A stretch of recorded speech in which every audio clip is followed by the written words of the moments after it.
Good morning, Joji. Happy Monday. Thanks for coming. How are you? Blessing. We got a new week. What we gonna do? I hope you're doing well. I appreciate you stopping by. Whatever you decide to do, make sure you involve God in your life.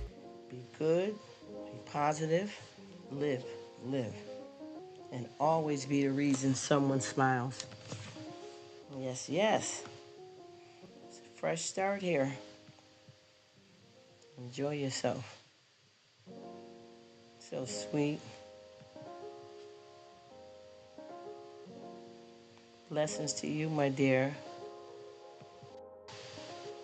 Let's chat everything life, A to Z. Okay, I'm just putting something here. So nice of you to stop by, and I just want to tell you that I think you are awesome. I appreciate the entertainment. You guys got talent. Y'all make me smile. It's a pleasure to meet you. And you guys are awesome. And I know that with us, we're growner than a lot of family that I have. And they are in love with you guys, with all of the singing and the connection and the friendship.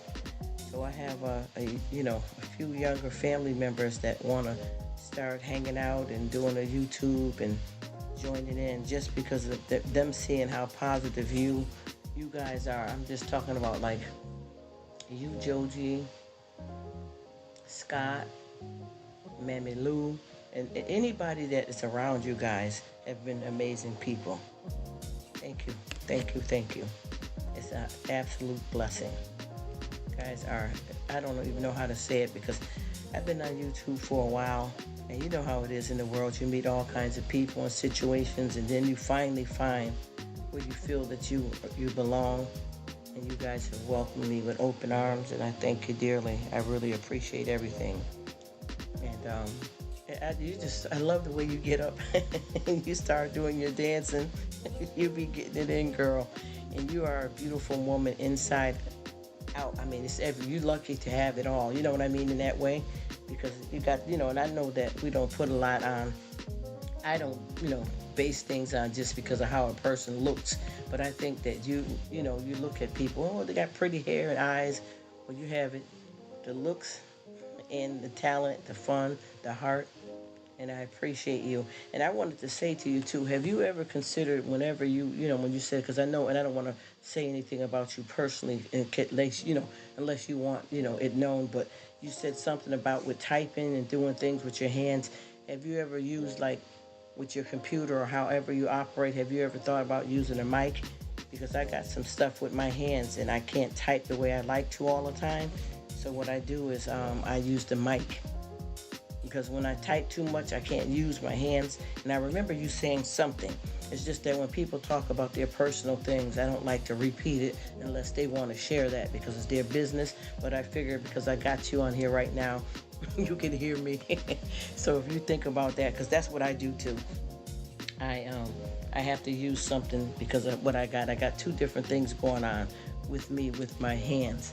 So manually I have issues. So I have to use a microphone to speak in words. Like right now, if you hear me repeat something, that's because I had to say it again because the mic didn't pick it up. And I try to save the use of my hands for other things that I need to do, around the house or rather be at work. So I was saying, give that a try. Maybe that'll help you, or maybe you've already tried it. But anyway, like I said, it's a brand new day.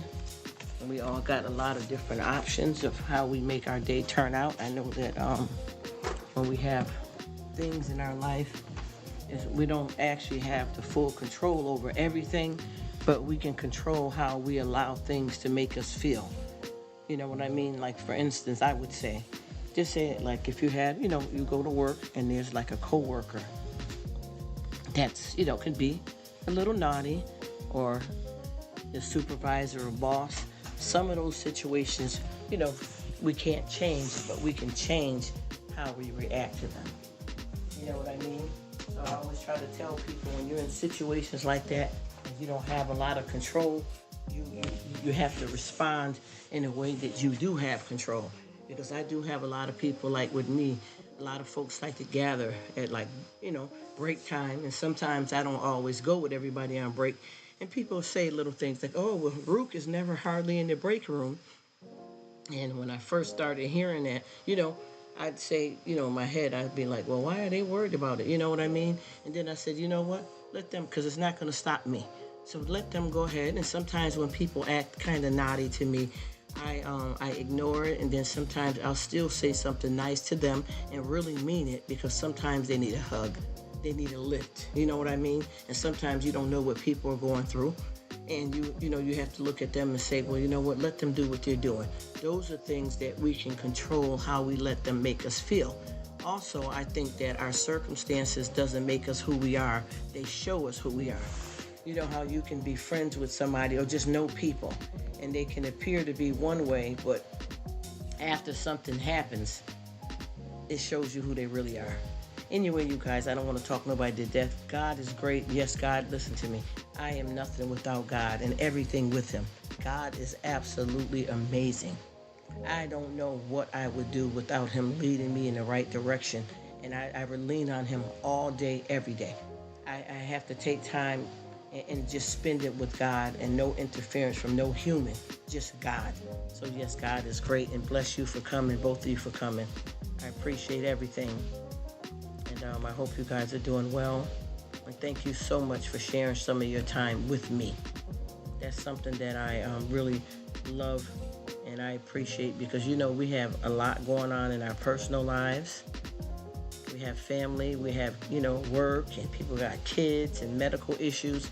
So anytime you have somebody that wants to come and spend time with you, consider yourself as blessed, because folks can be anywhere they want to be around the world, social media and in their personal life. So when someone decides to shine their light on you, I don't care if it's a second, a minute, that means that you're being loved on and appreciated. Appreciate it. Never ever take it for granted. So I love to say that, because it's the reality of my life. Okay, and I just want to physically, because every time I talk to people, which I shouldn't be doing with my hands, I like to type it in, so I'm trying to use the microphone, because I like to physically say something too, so that you guys know that you're heard and that I appreciate you guys more than words can say. Good. If it's morning, day, night, I don't know what time zone that you're in, God is great. But hello to you, and big blessings for you throughout your day. And whatever you do, take Jesus with you, and remember, all things are possible through Christ, who is our strength. In the name of Jesus, hallelujah. Give him thanks and praise. Give thanks and praise. And I promise you, I am a believer, but I do make mistakes. It's true. We all get, in our feelings. We make mistakes. We have issues. But you know what? Let's do it. And I hope that you guys understand that, even though, a lot of us get on here and we talk about God and stuff, and then you see somebody act a certain way, that's not to be held against them, because that's up to God to judge that. And that's also for that person to work on their salvation and who they are. And it's the same with me. I'm talking nice and peaceful right now, but I do still feel some moments I get upset, mad, and sometimes I verbally say things, and, I'm working on my journey. I'm working on my salvation, and the only one that can really judge me is God, but I also respect how I treat people too. And when we make mistakes, that's just God's way of letting us know that it could be better, that we can do better. So please keep that in mind always, everyone. Know that you know. Please know that you know. Give it to God. And take care of yourselves. And always keep God first place in your life. And thank you, wonderful people, for coming. He said, hello, hello. How are you? I am doing amazing. How about you? God is great.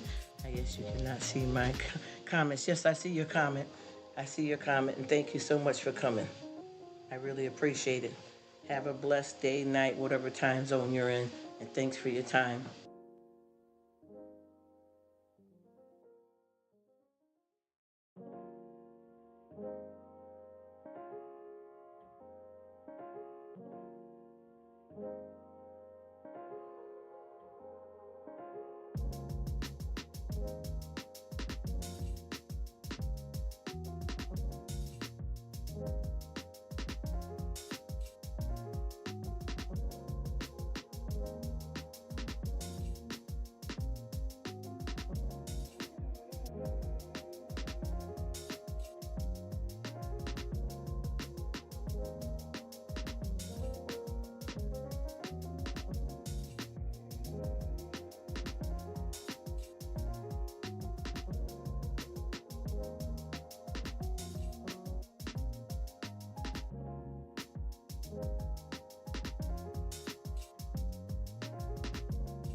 Hello, everyone. Greetings, greetings. I hope everybody is doing well. I appreciate you coming in.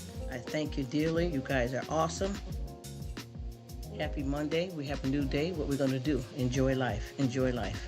Whatever that means. I know a lot of people say, well, why do you say that? And I'm going through this and I'm going through that. It's life. Believe me, everybody drives down Mercy Street. Everybody drives down Mercy Street. And what do I mean when I say Mercy Street? We all experience medical issues, financial issues, sometimes issues with food, loss in our families, birth in our families, funerals. We all go through this thing called life. And you know why? Because this is what it is. This is not the promised land. We have to do good here to make it to the next level. And if you want to go to the next level, you have to have something happening in your life to learn. Grief is horrible, but it's a lesson and a learning and a teaching. Get where I'm coming from? But anyway, I thank all you lovely people for coming in. Inspire Real, shout out to you and your channel. Make a shout out to you. Mommy Lou's channel, big shout out. Make a shout out to you. Thank you so much for coming. And is it Chi?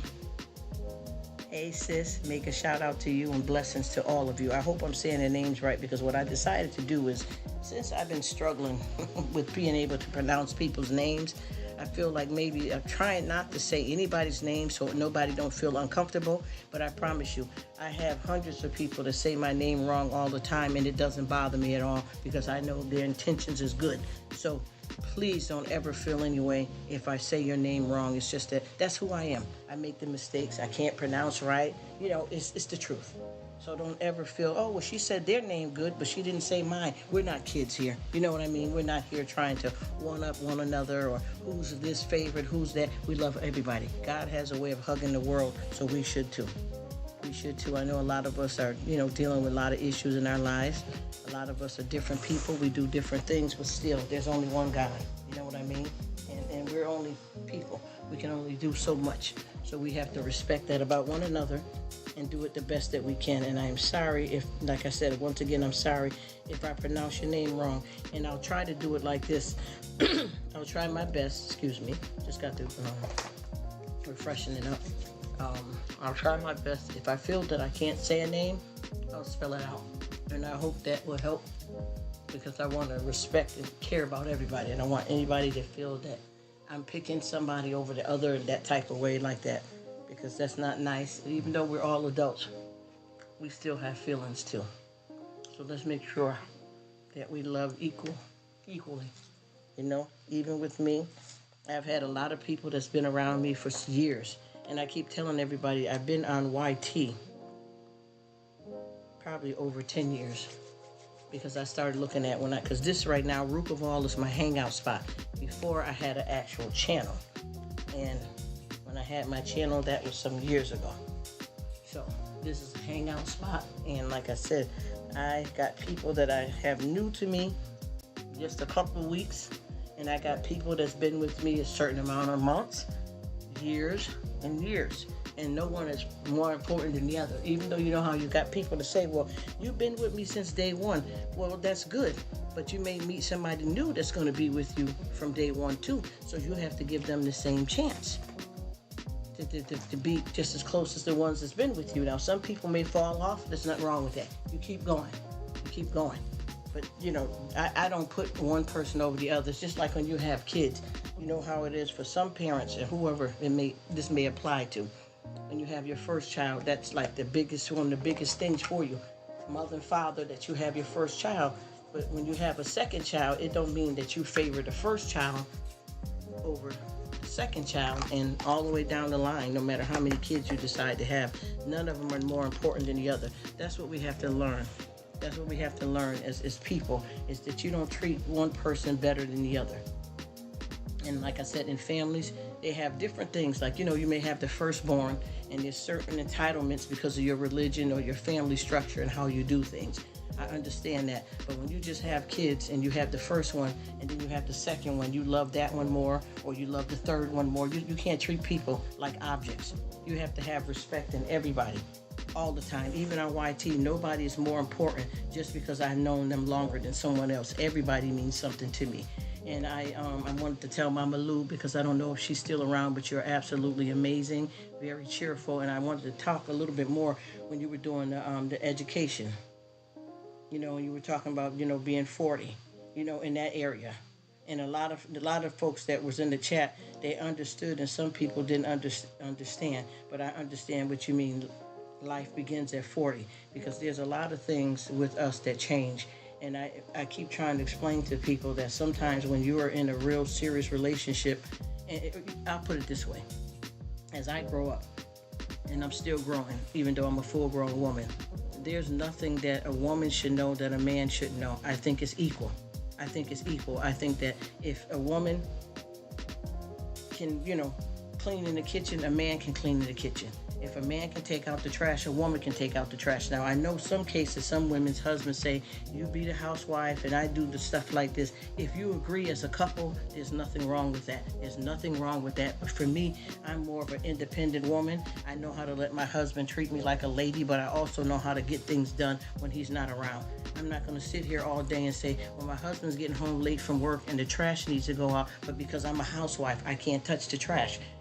I want to be able to do my equal part, but I also want my husband to be able to take the kids to doctor's appointments and stuff just as well as I do. I want my husband to be able to go into the grocery store. But like I said, if we have that kind of arrangement in our marriage, that's up to the couple to decide what's equal for both of them and how they should do it. That's why I was saying to one of the people in the chat, don't run away when they're teaching you about women and menopause and the cycle and all that, because it's very important. I promise you, I can tell you medically, the ovulation and the actual menstrual flow are two different things, but when they come together, here we are. Young girls, and I promise you, I work in this field, I know about it, and I'm not judging anybody, I know this kind of work. Young girls are starting their menstrual cycle at 8 years old, and a lot of them have been tested to see where they are, because are you ovulating or you're just getting a cycle just to show and not capable of producing a baby. A lot of them are able to have the full cycle and ovulation so they can have a baby, well as men. Young boys are producing full fluid. It's not just blank. You know how they would say it with the guys. They're not just letting blanks out. They actually have the full stamina to have a baby at 8 years old because of what's going on in their body. I have someone that I know that started smoking cigarettes at 9 years old. I know someone that's had a baby at 9 years old. And the list goes on and on. So that education right there that you were teaching, because I speak about a lot of this stuff too, it's needed for us around the world. Also, men experience menopause as well. Men go through menopause too. And I think that a lot of people, I don't want to talk disrespectful on here, but a lot of people's ability to mate with each other is different for each couple. I know that if you look at the stories in the Bible, there was a story where they said with Adam and Eve, when they say, like at the beginning of the Bible, Adam lived to be 800 and something years old, and he had his third child when he was over 100 years old, because he already had 2 kids, Cain and Abel. But he was able to have kids all the way up until he was, old. Over 100 years old. So what I'm saying about that is the capability and the stamina is still in the man, and the woman's body was still able to produce because she was just as old as him. Also, their drive to be intimate was still there in that age. 800 years old, 100 years old, and still making babies. The stamina was there. There's different people. Some people lose it when they start going through menopause. Some people, it doesn't change. You know what I mean? Some women deal with like a lot of side effects from menopause, whether it be hot flashes and mental health issues, physical issues, a lot of phantom pain. Some women, when their menstrual stop, they still physically feel, and we call that phantom pain, where you feel the same symptoms you would if you were getting a menstrual cycle, but without any fluid coming out. You know what I mean? So there's different stages, and then there's different stages, because I feel like intimacy with your partner is not just based on getting in the bed. When you're truly in love with someone, the love in your heart sometimes can be just as good as being in the bed, to get a hug from your husband, a hug from your wife, a walk in the park, holding hands. You don't have to prove your love just by being in the bed. And I think a lot of people don't understand that there's all kinds of intimacy, and it affects all of us differently. So with that being said, I always say to people, don't base your relationship on just being in the bedroom. Yes, go on and enjoy a healthy relationship with your husband, your wife, your partner. Yes, enjoy that part, the intimacy that's in the bedroom. But do not base your whole relationship on that, because if something happens, like just say for instance, when a woman has a baby, it takes her, they say 6 weeks, and I know it's different for everybody, but a lot of times they say after, 6 weeks, give yourself 6 weeks before you become intimate. Before you become intimate with your husband or your wife again. Give yourself 6 weeks just to make sure you're cleared up good enough before you become intimate again.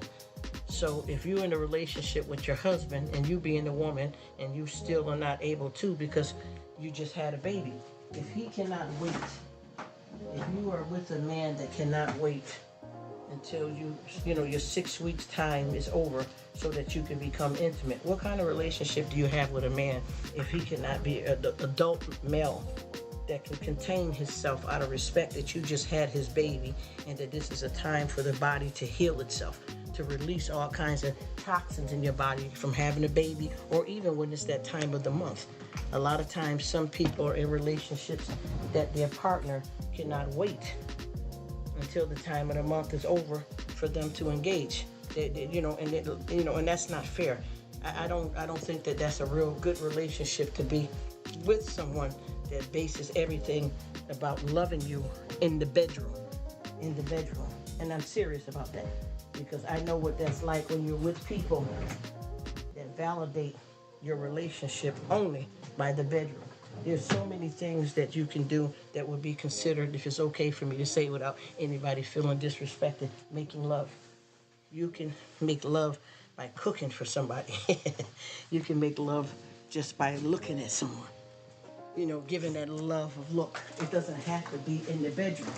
The bedroom, hey, that's a good place. We know that. Yeah. We're going to keep it real. We all love that. But at the same time, what else do you have in your relationship when times are hard with you when it comes to, just had a baby, it's that time of the month, and you know what happens every month for most women. What's going to happen with your husband if you're not able to do that? What is he going to go and see somebody else? We got to really be adult about this kind of stuff. Anyway, I'm going to stop talking, you guys. I thank everybody for coming in, because I know everybody's busy, even though I know I spend a lot of time in people's lives. Some people got different times, but I really support and I spend a lot of time. And then, we got to go around to everybody. So I'm going to stop talking, but whatever you guys do, thank you for coming. I appreciate you, Mama Lou. Blessings to you. Inspire Real, blessings to you. Blessings to everybody. God is great. Blessing to Joji, all of the wonderful people that came in the chat. It's a new day. Thank you. I'll come back in, but I know a lot of people are busy, so I don't want to talk your ear off. But thank you. Blessings to everyone.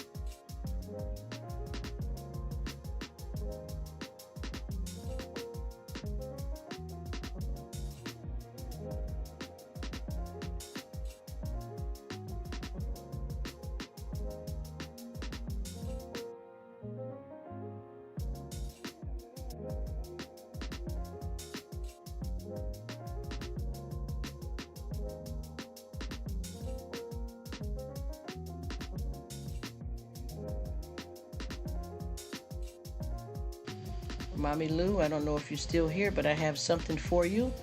If you come back in. If not, I understand you're busy, and I'll catch you on the next one.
You all are awesome. I thank you so much. You're awesome. You're awesome. You're awesome. And thank you so much. And I'm doing very good, Miss Winsome. Blessings to you. I'm doing even better now that you come through. You understand? We give thanks and praise to Jah, God Almighty, but we give thanks and praise for our brothers and our sisters in this world.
Hello, everyone. Thanks for stopping in. I really appreciate it.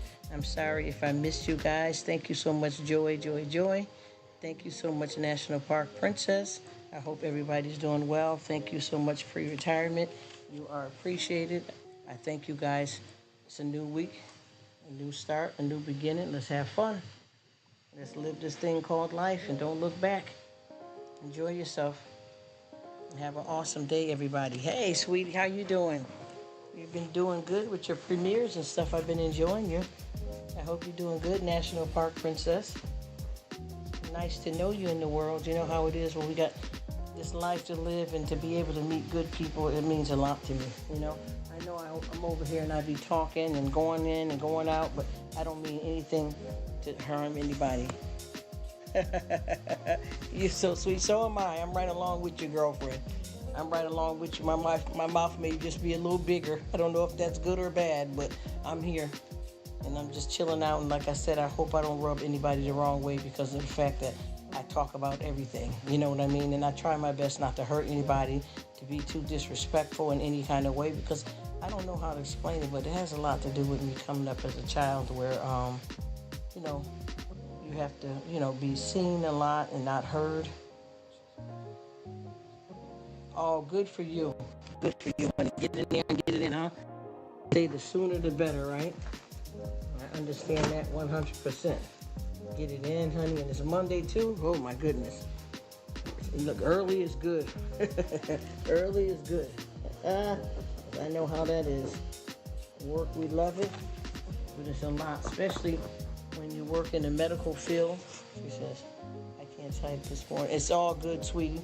It's all good. You know how I get in here. I get into one of them tangents, and I'll be talking about a bird in a minute. The next minute, a can. So I'm just glad you could stop by, and I really appreciate you, doll. You are awesome.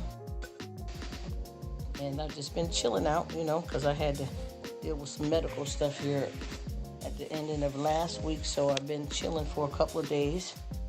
You know, hopefully, I'm getting back to where I should be, so I should be fine to start off. Hopefully, I think I'll get a good start probably by Wednesday, because I just want to make sure I follow, you know, orders and do what I need to do. And like I said, too, far as like you and several others that work in the medical field, you know, my hats goes off to you guys for, you know, what you do. Because I know what that type of work is like, because I had to take myself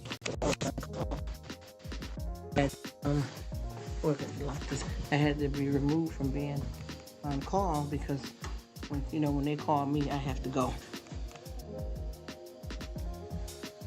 When they call me, I have to go. There's no, oh, why didn't I? And bop, bop, bop. When you're on call, it can be in the middle of the night with the kind of stuff I'm doing. You know what I mean? I have a few different job descriptions, and I have to go.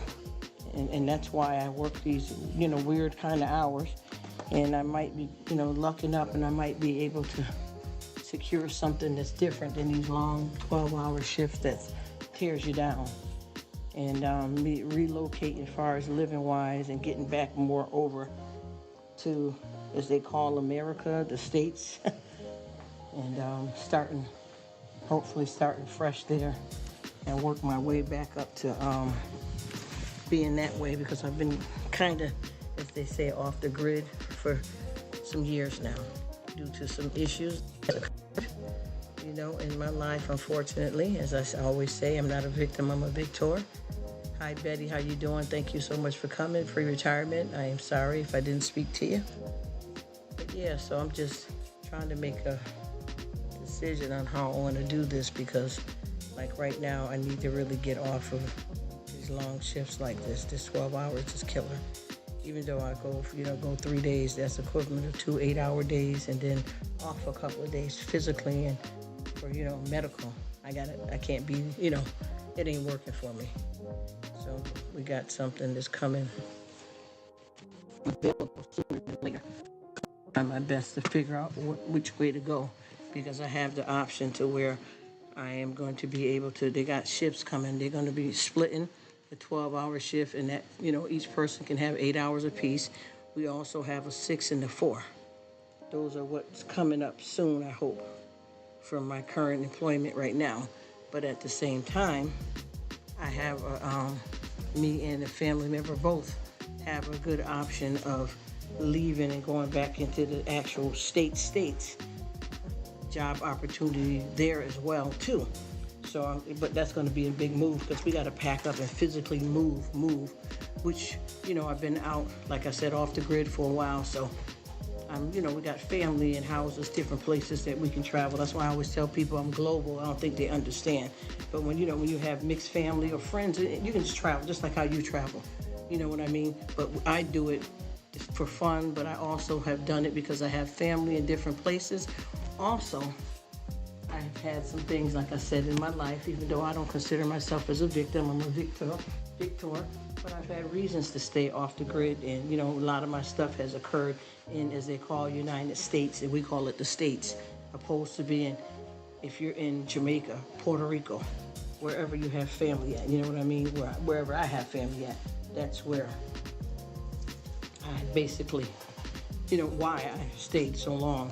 But I can also, luckily, where I'm employed at, they have different corporations around the world, so I can definitely find a stable employment, even if I go back to what they call the city.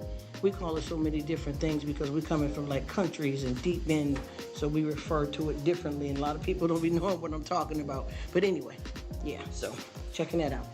See what's going to happen with that, and I think I would like to try to make a whole big move, all of us, and get back into America. But yeah, I'm gonna stop talking because I don't know if you guys are, doing your thing and I'm rambling on here. You know how I got it over here, heavy-winded, So yeah, I'm just chilling out, wishing everybody the best. Hope everything is going good. With everybody getting a fresh start to a new week. I know whatever that may consist of. A lot of things for some people are better said than done. But, I talk about everything over here, and I try my best to make sure we all try to stay as positive as possible. You know what I mean? As positive as possible. And then we talk about some of the icky stuff. Because a lot of times with me, excuse me, my voice just be gone.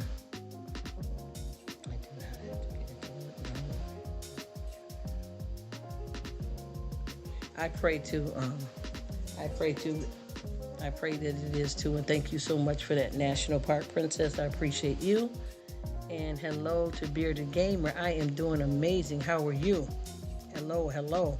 Yes, I'm doing way better than what I was because I had to deal with some medical stuff here. So I'm I'm off work for a little bit, just a little bit, and I'm doing good. I hope you're doing good too, Bearded Gamer and National Park Princess. I hope you're doing well too. I always appreciate anytime any of you guys come by. I promise you, there's nothing like having some decent people on here to hang out with, and you all respect each other, and we're all growing together and enjoying each other. It's been absolutely amazing to have a good connection with a lot of people out here, because YT is different than your personal life. You know what I'm saying? So for us to be able to meet up like this and really have each other's back, keeping it real, and being adult enough to talk about whatever we want to talk about, and whoever don't, that we don't, nobody has any misunderstandings about anything, because I think that's another thing that people have a misunderstanding about me. They feel because I talk about a lot of different things that they got a big mouth, or they're loud mouth. That's not what it is for me, I promise you. And if you ever really listen to me, you can tell that that's not true for me. Also, I don't even start the narrative of a conversation a lot of times when I do these lives. I may come in and tell you, hey, guess what? I got a good deal at the grocery store today. I saved the actual $25. And I'll be talking about what I bought and what was going on. And then somebody will pop in and say, listen, how you doing, Rruk? I just wanted to stop by and say hi because I'm going to a funeral and I'm feeling kind of bad today. So then I'll start talking about that. And a lot of times when people come in the chat, they'll think, oh my gosh, Rruk, every time I go over there, she's talking. But I don't paint the narrative of the conversation all the time. You know why? Because when I do these lives, this is not about me only. As a matter of fact, I don't even really address all the time about me. I want us all to talk because this is our hangout spot, not just mine. This is not even a channel. This is just a chill spot for us all to talk about any and everything, love on one another, have good friendships, stay positive, back each other up. Because what people don't realize is that when we do this together, It's not just about trying to use someone just to get you built up just for watch hours and subscribers, which is good because we're all working together, but it's also connecting and having really good friendships and people that you can rely on to help you get to where you need to be. See, I like to look at it that way. I don't like to look at it as, yeah, I'm trying to get y'all to build me up. Yeah, I'm getting everybody. I don't look at it like that. I look at it like, you know what? I'm getting where I need to be, whether it be watch hours or subscribers by friends that really are here for me. Do you know what that feels like when you have somebody that's really rocking with you? No matter what, they got your back, opposed to somebody just coming to subscribe to you just to get you to watch them for watch hours and subscribers, but then they drop you or they don't want to be bothered. That's what I mean. Other than that, yes, we're all building. We're all building. And I promise you, I'm building just like everybody else. It's just that I am like kind of, seeking more friendships as well because of the fact I live differently in my personal life. Like I don't hang out with anybody in my physical life other than my family. And I can talk to them just as well as I talk to you guys. But, when you got, another vast amount of friends that you meet, actually we are brothers and sisters from around the world. So whenever you have that like that, where you got people from around the world that you guys can connect and help each other hands, just like God has a way of hugging the whole world. You know what I mean? And I guess we can do this too as well here. It's just, obviously we're not God, but what we are doing is awesome. And I want to see everybody get to where they want to be. I want to see everybody get their watch hours and their subscriptions. And I don't mean to sound negative the way I speak about the watch hours and subscriptions. And I don't mind anybody that wants to get out of here and talk about it. I just elaborate on it more in a certain way because I don't want nobody to think that I'm using them for watch hours or subscriptions. Other than that, I don't mind that we discuss that, and that's what I'm here for, to help, and I need help, right? So we do this together collectively and love on one another and have each other's backs. And that's what I'm here to do. So I don't want anybody to ever feel that I'm against any of that. Because I'm doing the same thing. We're all here together. But I want you guys to know that you mean more to me, though, than watch hours and subscriptions, if that makes sense.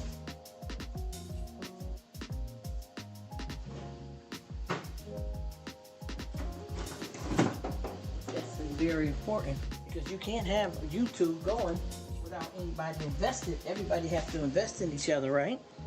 And I'm here. If anybody want me to do something extra for them to make sure they get their watch hours, make sure they get where they need to be, make sure they stay monetized or get monetized, just let me know and I got you. Anytime you come over here, drop your link freely. You don't have to ask me. I'll never say anything. Drop your links. Drop your links. That way, if you think somebody might see you over here, go for it. If you need me to pin a comment, go for it. Don't ever feel that you can't come over here and treat this like this is your own spot, because this is for all of us. And and I love you guys. I appreciate you guys. Good morning, Sydney Cat. I'm sorry this thing is moving slow. I just seen your comment. How you doing today, beautiful lady? I hope you're doing well. I'm glad to have you. We got a new week to start here. What we gonna do with it, right? Enjoy this thing called life. And help each other along. And like I said before, please make sure you let me know if there's something that I'm saying or something that I can do to help, whatever travels, whatever anybody's trying to do on here. Always come over here and feel free to drop your link. And I will always be here. She says, doing well, thank you. I'm glad, Sydney. So am I. You know what? I promise you, honey, we all need to count the little things. We don't have to have big, humongous things to feel that life is going our way. You know what I mean? Because, I just got through talking to a few people here earlier on, and I was saying about all of us have a cross to bear in this life. You know what I mean? It's not just one person. I know sometimes when, individual people are going through things, they may feel like it's, they're the only ones. And obviously, we're not even the only ones. It's happening to our whole family if we experience whatever it is that, pertains to family. So first of all, in that area, we're never alone. Secondly, everybody, so to speak, and I hate to say it, I don't want to sound negative, so I don't want nobody to misunderstand me, but basically we all have our turn. Y'all know what I'm talking about. We all drive down Mercy Street. Y'all know what I mean. We all experience loss, deaths. We all experience a new baby being born in the family, divorce, hurt, surgeries, marriages, Prices going up, stress at work. Name it, name it, name it, name it. And none of us can escape it. None of us don't have it going easy. You know what I mean? I keep explaining that because when I say that, a lot of people be like, well, what's that supposed to mean? Because this so-and-so got money and they got 3 cars and we don't even have a car. That's not what it means. That's not what it consists of. That's not even what I'm talking about. Hello, Dirk. How you doing? Thank you so much for coming in. Happy Monday. Happy new week. Blessings to you. Big up your channel. Well, look. LOL. How you doing? I hope you're doing well. It's all good here and chilling out.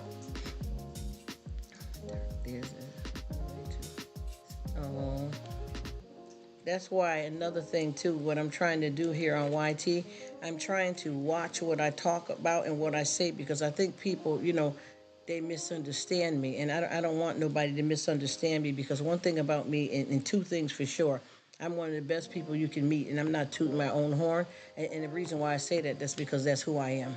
Literally, that's who I am. All right? So with that being said, I don't want everybody to misunderstand, because what's happening here with me is that I'd like to speak about, all things life. And some people, there's a lot of stuff I say that they want to say, but they don't. There's a lot of stuff that I say that people wouldn't say. But who are we to judge anybody? You know what I mean? And I don't want people to misunderstand me, because I'm not that person. I think when folks do that, they don't really know me. So they just assume when they pop up in the live and they hear what I'm talking about, first thing they assume is I start the narrative of the conversation, which is not true all the time. Secondly, it's not just about me, it's about all of us.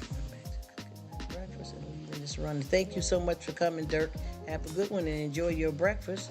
See, Sydney, thank you for understanding that, because I honestly feel that a lot of people think that I'm on here running my mouth. And like I said, I could start off the live by saying, listen, you guys, guess what? I went grocery shopping at Kroger's, y'all, and I saved $25, man. That meant a lot to me, because I could use that as a, treat myself, get my nails done, my hair done, or what about donating, right? I could say that, and then somebody would pop in and say, I'm feeling kind of down today. And I'm like, oh, how you doing? They'll say, well, I just got divorced. My divorce is final.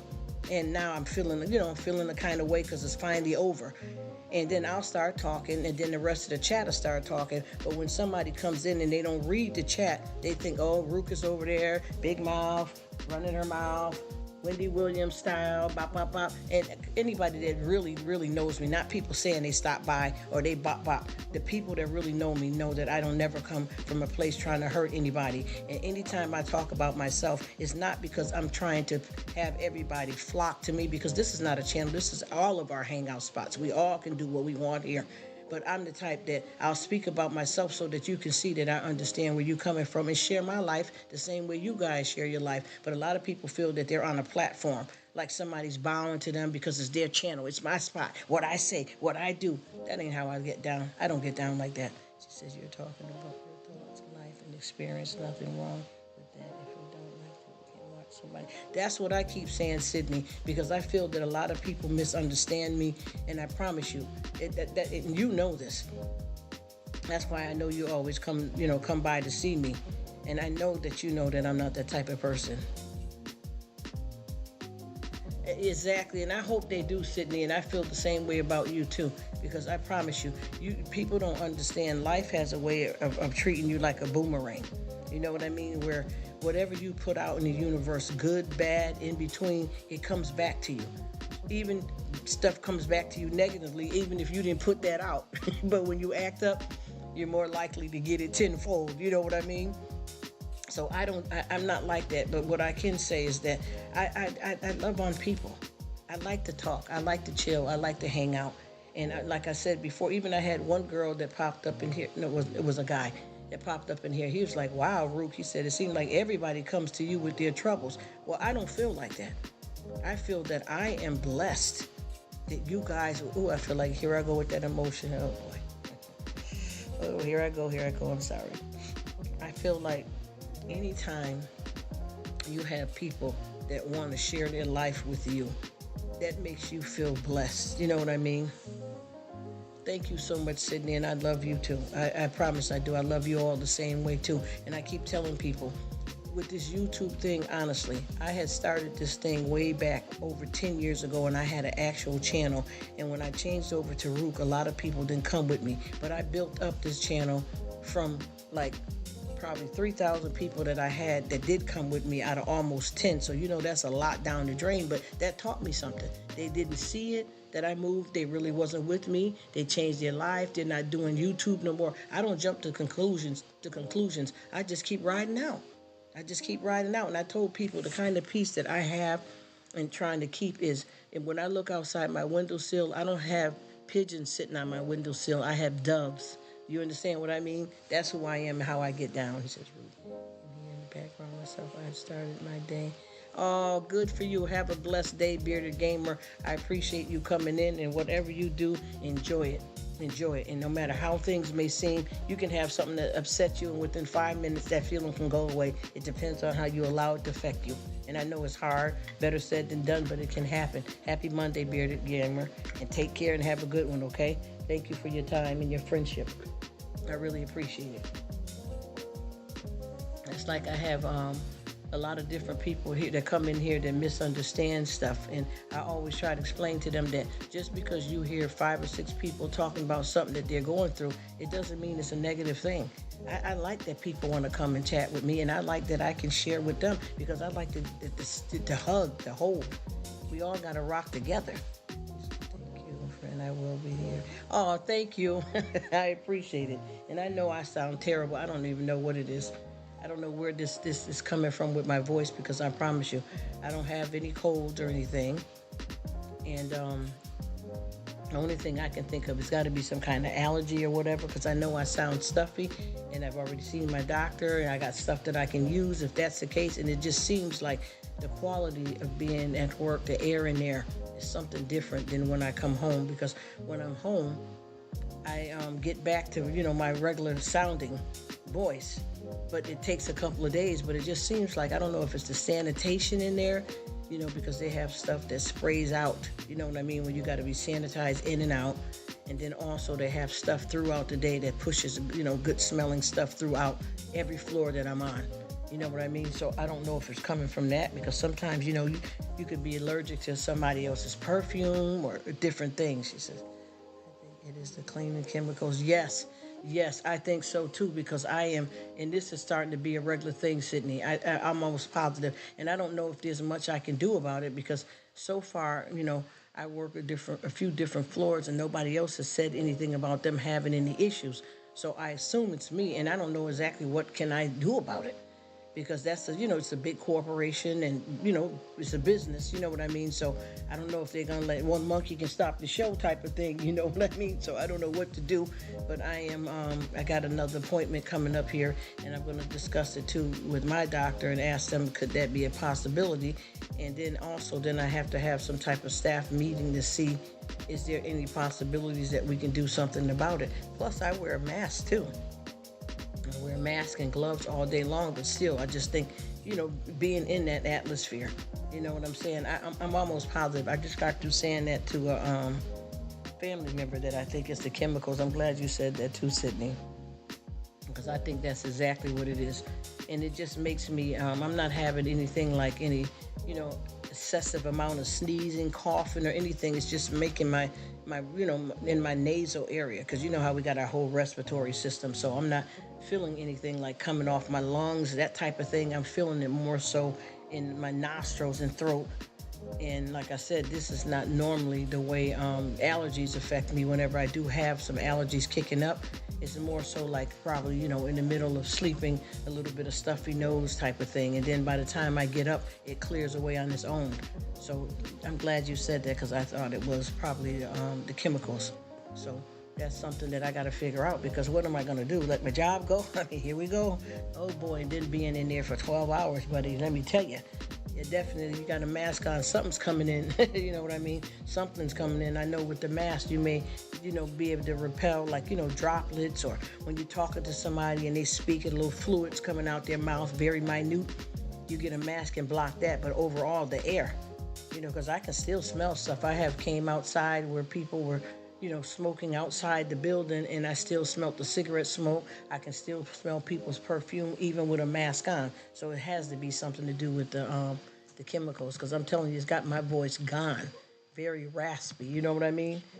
And I sound funny. I feel like I'm holding my nose, or like how you got a lot of talented people that sing and their voice gets hoarse sometimes, and I done already did the ginger, the peppermint, the lemon, the gargle, the this, to that, and it's not going anywhere. And I think it will clear up permanently if I don't keep going back to the same situation. But how can you get away from your job? You know what I mean? You got to do what you got to do. But if it becomes something seriously medical, I'm going to have to let it go. But I am going to mention it to them that it's something in there. It's something. I mean, they got that heavy duty industrial stuff, and I think too, after a while, it can start messing with your respiratory, as far as your lungs and everything is concerned too, because it's inhaled. You know what I mean? And that's the problem with a lot of places too. You don't know what you're allergic to. You know what I'm saying? So hopefully I can get it taken care of. If not, you guys, I'm going to keep sounding, like I've sung all night long or for 3 days. I hope I don't sound that bad, which I feel like I do. I feel like I'm talking like that. But yeah, Sydney, you are always amazing to have around, and I appreciate you. You're one of the people that understand me fully, really. And I'm not saying other people don't, but you go a little bit deeper. You know what I'm talking about. Hip hip hooray! Sydney's here. You are absolutely amazing. I mean, I know that everybody that come in contact with you, they feel you, and they know that you are coming from a good place of love. And I mean, the ultimate representation of a supportive friend. You know what I mean? Dear to the heart. And I promise you, I appreciate that. I think for me, whenever you pop around too, and there's just so many of y'all that's so special that I don't like to make one person, I mean, nobody feel that I'm special. Somebody else is more special than them, because everybody's special. And I also like everybody to know too, I'm not the type of person that values somebody over another person because they've been around me or I've known them longer. I feel the same way about everybody. You know what I mean? I feel that we all are special, and even and I always tell people too, you have to be careful how you treat people, because sometimes a lot of people say, well, I've been knowing her on YouTube for long years, and this person I only met a couple of months. I don't validate it like that. Even, you know how it is when you have parents, like, folks that just got married, they got themselves situated with a house, their career is good, they decide they want to have a child. So then when you have one kid, you may want to have another child. And I don't think that the first one should be your favorite just because it was your first experience at motherhood or, fatherhood. I think that everybody has a right to be treated special regardless of what order they came in your life. And I mean that far as your kids is concerned. Even, we have different age groups of cousins. There's some cousins that I've known longer because they were born first, but the other ones are no less valuable to me. I love them all the same. And I think a lot of people struggle with that on YT. They feel like the people that they met, my ride or dies, or my day ones. I don't feel that way. I feel that everybody has a chance to be a part of your life and to share on everything that you're doing just as much as somebody that you knew longer. I mean, experience is different, like when it comes to jobs and stuff. You may have, just started a job, so, the boss is going to rely on you to have it all the way together because you've been there longer than the newcomer. That's different. It doesn't mean you get treated different, but they may say, you know what, even when you're at a restaurant, they may say, you know what, we got a new waitresses and waiters that just started, but Michael, Sam, and Betty have been here for years, so we're going to let them deal with the crowd because that's a bigger crowd of people and they don't have as much experience. But you don't knock them down. You give them a chance to build. So no one's better than anyone. We all get a chance. You know what I mean? We all win. You see, people don't get it like when it comes to God either. Anytime you look at what, if you're a believer, because I don't want to offend a lot of people, because I've been having a lot of people, why do you talk about God? I'm not a believer. I don't believe in that kind of stuff. So I try to relax, and go with the flow. So I like to deal with a lot of people in the way to say, whatever you feel that's good in your life, that's powerful, lean on that to guide you through wherever you need to go. You know what I mean? Whatever that may be for you, because a lot of people are not into, I know a lot of people that are spiritual, but they don't attend church, but it doesn't mean that they're more spiritual than you and I that go to church. You know, we all have different ways that we seek God, and some people don't consider God at all, and that's not a problem. That's not my business. I just speak to everybody the same way, and I try not to get too much into it so that I don't offend anybody, even though I praise him. I praise him, and he knows I praise him, but sometimes you got to be in the right place with the situation, just like the man that we have to run the country. I was in 2 lives, one that I was doing two lives myself. So I was talking backwards and forth in both of them, and I had 2 women that came in and kind of flipped out on what I was saying out loud. But what I was doing, I was reading somebody's comment out loud, and they were saying how they felt about the man running the country. And then I also said myself that I was a little concerned about some issues with him as well. And these folks just went AWOL. I love him. I voted. I'm there. And that's not even what the conversation was about. And see, with me, I'm a conflict resolution type person, so it didn't make me feel no kind of way. I think that they needed to readjust themselves, because I've worked with several people that we were all good friends until voting time came. And once they seen who you voted for, if it wasn't the same as them, or if you were independent or didn't vote at all, people started acting a different kind of way. And I think that that's, it's not necessary, because God gives us free will.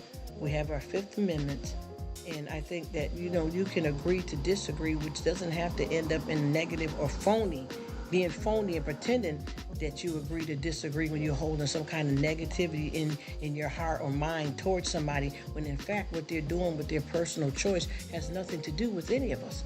We all have free will for a reason. Why get into somebody else's space, Hello, Black Widow. How you doing, beautiful? Thank you for coming in. Happy Monday, sweetheart. I hope you're doing well. Nice to see you. I guess we all made it again here to a new week, huh? What we got going on here? Gonna live this thing called life? As I promise you, man, it's a lot of facets to, this thing called life. And as I was just saying, when I say we all drive down Mercy Street, what I mean by that is because we all got things that we regret, we feel bad about. We all experience life, death, marriages, birth, loss of jobs, divorce, struggles with financial things, struggle with health things and issues of that. So we all have our turn. That's why I said that sometimes when people are going through stuff, they feel alone. And if you really look at this thing called life, it happens to all of us. It's not one person that's being picked out. Happy Monday, my dear. There's not one person that's being singled out to say, you're going to experience death. You're never going to get married. You're never going to have kids. You're not going to have this. It doesn't go like that. It's something that happens to all of us at different times of our life. You know what I mean? Just like right now, a lot of people come in and they be like, well, where's everybody at? Well, we're all in different time zones. We all have different lives, schedules, and situations. Like earlier here, I had 5 or 6 people in. We chatted up for a while, and several of them said, you know what, I'm off to work. I'm going to lay down. I'm going to bed. This morning for me, it's afternoon for me. My husband needs me to make his lunch. Bop, bop, bop. So that's where they are. She says, getting coffee, and I am determined to accomplish something today. You know what? I said that. I was so glad you said that, Black Widow, because I said the same thing. I said, you know what? I'm going to accomplish something. And I don't care if I was supposed to clean that closet out, but I really don't want to do it. At least let me get rid of 2 things, and I feel like I got a little shove in the right direction. You know what I mean? So I hear that something's going to happen, And I always was told something's going to happen. Something's good is going to happen to me today. And, as your day gets started, we all basically experience what's called life. Life is lifing.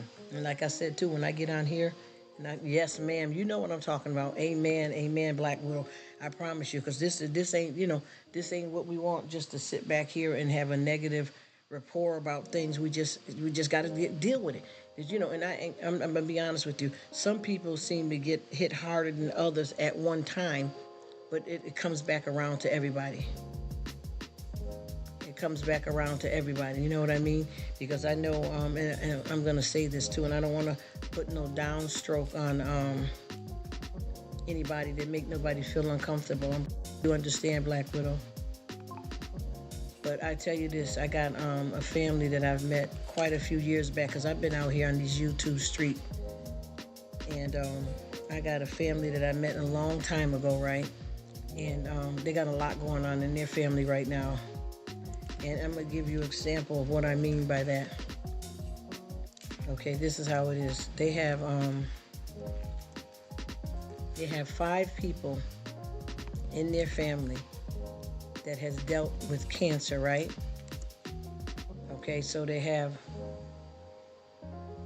one of them that's in their 20s that is, in remission and hasn't had problems in quite a few years other than the side effects that they've had from cancer, chemo, and radiation. I'm going to be real with it.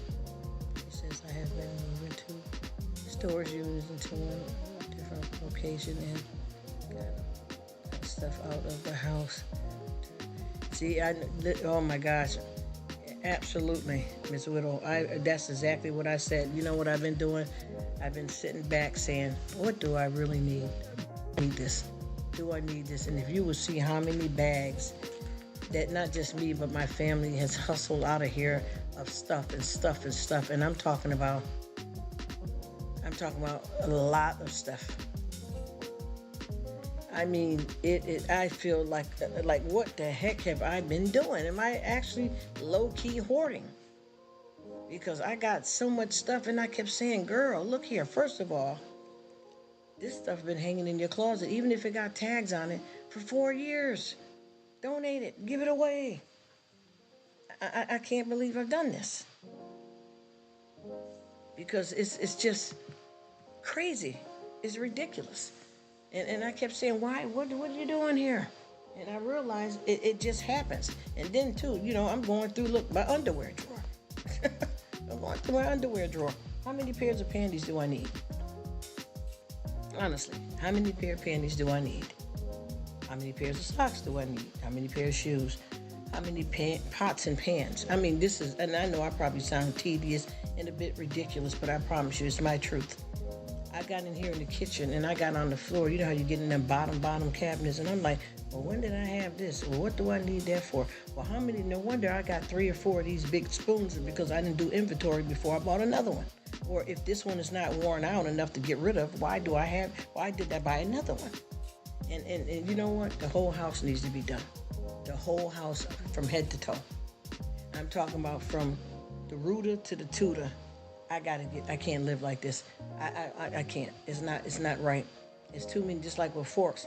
How many people do you got living in your house? How many forks do you need? She said, you got it. I need less stuff. Yes, and you know what? That's what I wanted to tell you too. I'd like to talk with folks about this. I realize, how, which is normal, when you first start life, you're into the getting. And what does that mean? College, house, car, husband if you want a husband, kids if you want this and that. But after you start getting older and you've had these things and you process it, you start realizing less is more because you don't need those things anymore. And when you did have them in your life, it's because that was a time, a reason, and a season. But once you sit back and start looking around, just like I was looking, and I know this is going to sound kind of wild. I don't know if everybody do it, but in my family, I have pictures of everybody, it seems like, on the walls. Like all the walls are full of family pictures. And I realized, you listen, honey, you'd be better off getting a photo album. Get you a photo album and get some of this stuff. It's too much stuff on the walls. I started looking around to what I got for decor items in the kitchen too. I got it down. I had to get it down because I'm a different person now. I need to express myself differently. Also, I feel that, once you start getting a certain age, your priorities change for a reason, and it's a good thing. It's time to chill this out. There's too much going on here. You just look at, oh my gosh, then you got to dust. Well, if you got 50,000 knickknacks, who put them there? Me. So I've been getting rid of a lot of the knickknacks. I don't need as much stuff on my coffee table as I have on my coffee table. What about paperwork? Okay, I got certain stuff that I saved a certain amount of years due to taxes. Okay, but how you got stuff from 15 years ago? What purpose is that going to serve you now? It's over. There's nothing else you could do with it or need from it. Get your paper shredder out. Take care of it. And I've decided to do that. And I remember, too, with birth certificates. I've had so many copies. You know how you like to have copies, whether it's for a job or whatever case it may be, to submit with your insurance company. Too many of those. So what? Keep a few extra copies? Not 10. You know what I mean? Here we go. I am learning too that, when I go out the house, I don't have to have every credit card in my purse. You know, every credit card. I don't need every credit card in my purse. And I don't need all my insurance cards in my purse either. Some of that stuff only needs to be used when you go in a certain place for medical procedure. So why are you carrying it around? Clean your pocketbook out, girl. Clean your pocketbook out. All of these extra, even with me, even the size family I got, I know that anytime if you want to have like a formal setting, if you have people come over to your house. Now, some people when they do cookouts and get-togethers like that, they may use plastic utensils. But when you got a big family, or friends and stuff that's coming over, of course you're going to need more than 10 forks. So you may have forks and spoons that you put away for them kind of gatherings, for seriously when you have special occasions and you have a lot of people and you want to make sure you got enough stuff. But for the immediate family, I don't need as many as I have. You know how they say you take your silver, your good silver, and you put it up? That's for those kind of times. But for me and my immediate family, for our regular eatings of whatever we have in dinner every night or whatever, breakfast, lunch, or whatever that is, we don't need to have 12 forks, 12 spoons, 8 butter knives, 7 steak knives, unless you got that many people in your family that eat, your immediate family. Get rid of it. Go in your freezer. Sometimes we got stuff that we know that we can put a roast up, and it's going to last for quite a few years. But what about that roast that you didn't see that's over in that corner that you probably missed? And you got that in there, and it's freezer burned now. It's outdated. What about the canned goods? When you shake them up, you don't hear any liquid anymore because you have been putting up your prepper pantry, and that stuff expired 15 years ago. Yes, canned goods do expire. She said sometimes it's overwhelming. Focus on one project or else nothing gets done. And you know what? You just walk right across my brain, because that's exactly what's been happening to me. I have been trying to do something here and there and I get frustrated and then I don't do anything. That's exactly what I've been doing. I've been messing up. I've been messing up big time. So I decided what I'm going to do here is, honestly, I am due for a new set of pots. So right now I'm going to attack the kitchen, but I'm not going to do everything. I'm going to do, because I got one side, you know how you got your canned goods and, different stuff, however you put your stuff up. I got one side that is, cleaning and stuff that I keep down at the bottom of the sink. And then there's an area of pots and pans. And then, your strainers and different things like that. So what I decided to do, I'm going to do just that one side only. That one side only, which is, the part that's attached to the sink, not the other part behind me with the cabinets and the canned goods. Nope, because then I'm going to get thrown off and lazy there. So I'm just going to do the one side and do that and take my time doing that. Even if I clean out one compartment a day, do that. At least you're doing something, and don't get off the beaten path to something else, because what happens is we walk into another disaster. Then we want to do something in there, and then it messes you up with everything. Yeah, that's me too, I promise you. That's exactly what I've been doing, and I kept saying, stop trying to do so much at one time. Take your time and concentrate on one thing. And then I kept saying, but look at all the cabinets I got over here where the pots and pans and stuff is at. So I said, you know what? Don't even do that. Take your time, clean out one whole cabinet. Maybe that's enough for you. Clean out just one whole cabinet and be happy with that. And if you want to wait a couple of days, then you clean out another cabinet, because they're in compartments. You know what I mean? It depends on how people's houses are set up. But I have one, then I also have one of my drawers that I use for business. It's an extra drawer that I have at my sink area, even though I got a separate office area. There's just certain things that I keep in that drawer. And I'm gonna deal with that, because I don't need to have 15 ink pens, 15 number 2 pencils, 15 erasers, 15 different types of whiteout, because we do business here. Why? And I always felt like, we're gathering, and we like to have a prepper situation here. You don't just prep just for, a prepper, pantry, like pertain to food, but you like to have what you need so that if you need it, you're not out of it. But I realize a lot of, like, for instance, whiteout, and I know that sounds terrible, but my whiteout, I have too many of those in there. I don't need that many. I mean, there's different types. So, you get what works for whatever paperwork you're doing. But when you have too much of it, it's just clutter. And it is low key to me, hoarding, brother. Because, see, one thing, I know that me and there's other people that I know have gotten mixed up with hoarding. They think that a hoarding consists of you having a whole bunch of trash, actual trash, and no good items and expired stuff and stuff that's filthy. But that's not true. There's people that hoard stuff that's brand new that they don't need. So I'm trying my best to. So what I'm gonna do is because I just had to deal with some medical stuff, so I got to give myself a little bit more time. So what I'm gonna do is I'm going to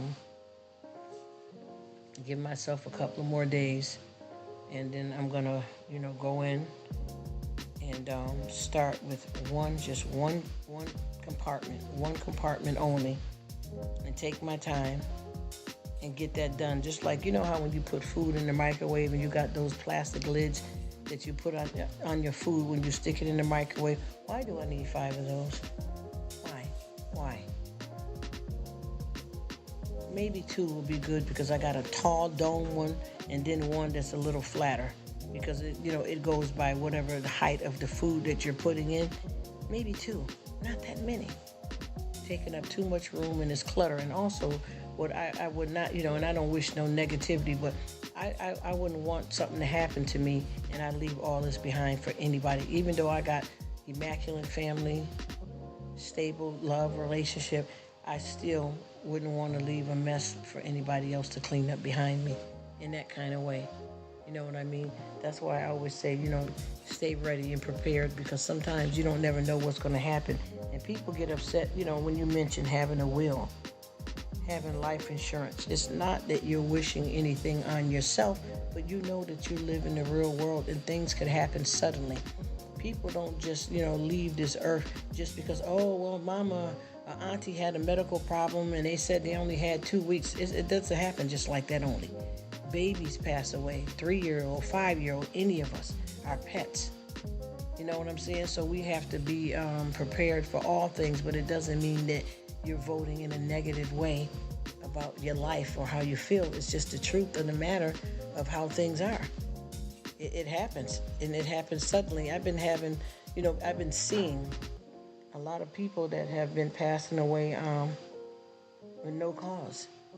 And when I say that, I'm talking about little children, adults. They didn't find anything, and it doesn't mean that there wasn't nothing there, but natural causes. They didn't find anything with the spleen, the liver, the brain, the heart, the lungs. So that means that anything can happen at any time, because a lot of people kind of always think that you have to have an underlying medical problem that could, make a turn for the worse, or you were given a certain amount of time, and that's not true.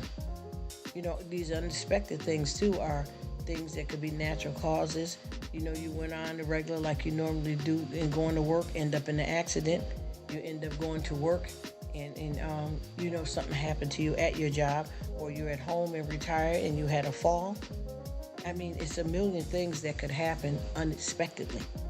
But when you have your tools and everything together, you basically are winning, because of the fact that you don't leave anything behind to be a burden. And I know that when you have a strong, good family that loves you, anything about you is not a burden to them. So that's not what I mean, because I know with my family, anything that I have left, they're not going to feel, oh my goodness, auntie or sister, she left all this junk. I know they would never say that. But at the same time, while I'm able and willing, I want to still leave it decent. I want to leave it decent, because I should be living while I'm living. It should be decent for me too, to enjoy. Less more than worry about leaving a mess behind. And then I don't want to have anybody in my family fighting over my pearl necklace. And bop, bop, bop, bop, bop, bop. I don't need none of that. And I always make it clear to everybody that if there's anything to be left behind, I'm going to tell you while I'm here. And it's going to be in my will. So let's don't bother to do all of that and getting angry over people, because everybody's going to know what everybody's going to have. So nobody's got to knock anybody off to get it. That's a joke, but you know what I mean, though. So I'm trying my best to make sure that everybody knows that whatever I have, that it's supposed to be for everybody. Because I just had a situation with going with the dentist appointment, and the lady that works there, one of the receptionists, she said that her mother was very ill, and that she worked. Everybody works in the family, and that she had a son that was laid off his job for a while, and during his unemployment, and his job will resume. They had something that happened to the building, so it was no fault of his own, and he had unemployment coming in, which was fine. So he had a lot of free time. So what he did was he moved in with the grandma to help grandma out, and his mother had a whole bunch of siblings, brothers and sisters, that didn't even help with the grandmother at all.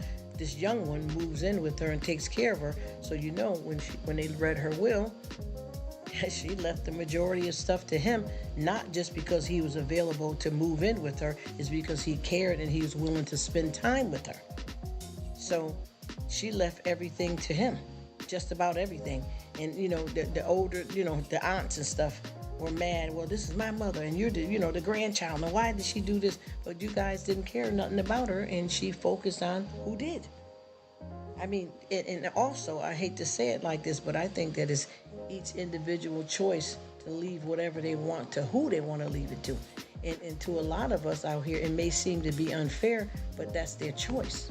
You know what I mean? You can't just tell anybody how to do what they want to do. Anyway, I'm going to stop talking because I know all you guys are busy, so I'm probably rambling too much. So I'm going to go into the silent mode for a while. If anybody types something back in, I'll come right back in, you guys. And I apologize, and I hope I'm not talking too much, you know what I mean? Because I have a few people that come in here, and they make a comment, but they make it seem like they're joking. But I think that they're not joking. They really feel that maybe I talk too much, or they're uncomfortable about what I'm saying, but you don't have to be that way. If you feel some kind of way towards me, you can let me know, so that I know whenever you're in the chat that I won't go in any kind of conversation, because I know that you feel uncomfortable with it, or maybe you feel that I got a big mouth or whatever. But don't throw subliminals. If you got something uncomfortable about me, just let me know. Just let me know. You know what I mean? And keep it like that. You understand what I'm saying? And that's all I'm talking about. We're not going to start doing this over here. We don't want no problems like that, because I can tell, because a lot of times people, when they really mean something, they try to make a joke about it, but they really mean it, especially if you have a person that every time they come around you, whether it's online or in person, they keep making these kind of jokes. But I know some people that are jokesters, but then sometimes people have a hidden agenda there. Just remember that, y'all. And it's all good. But it's best, though, to clear the air with somebody in a positive way than it is to throw some subliminals or pretend and fake. Or better yet, if you're not comfortable with the person and you don't have to be around them physically or online, YouTube, don't do it. Don't do it. It's just, it's repetitive. And it wastes, your time. And with me, nothing wastes my time, because nobody can say anything to me that's going to knock me off my block. I deal with too many medical things in my life, and I've been through a lot of different stuff. So it takes a lot to knock a broad off like me, if you know what I mean. Anyway, I'm going to leave for now, and I'll come back through.